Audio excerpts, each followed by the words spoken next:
Dalam acara audiens Forum Jurnalis Kartini Sumatera Selatan dengan Sekda Sumatera Selatan Mukti Sulaiman dalam rangka Hari Kartini, Kamis 21 April 2016, Nur Marlina, Kabid Pembina Sekolah Dasar Dinas Pendidikan Pemprov Sumsel menjelaskan jumlah guru di Sumsel jenjang SD, SDLB, SMP dan SMPLB sebanyak 91.708 orang dan 70%-nya perempuan atau 63.362 orang guru wanita dan 28.236 orang guru pria.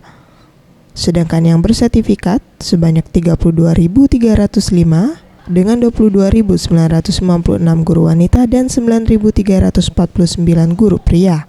Nur Marlina selaku Kabid Pembina Sekolah Dasar Dignas Pemprov Sumsel berharap tenaga pengajar tingkat sekolah dasar dan SMP ke depannya laki-laki, sehingga jumlah pak guru di Sumsel dan ibu guru di Sumsel merata.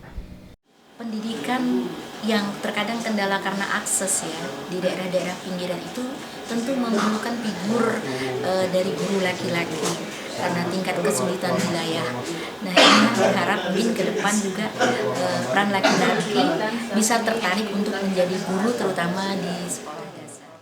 Sedangkan Sekda Sumatera Selatan Mukti Sulaiman dalam audiensi ini berharap meningkatnya jumlah perempuan yang terjun ke lembaga legislatif di Sumsel, sehingga kuota perempuan di DPR kota dan kabupaten terpenuhi.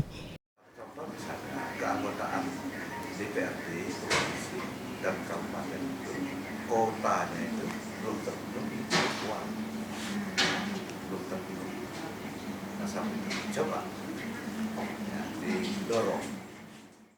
Jumlah anggota dewan yang perempuan periode 2014 hingga 2019 hanya 13 orang.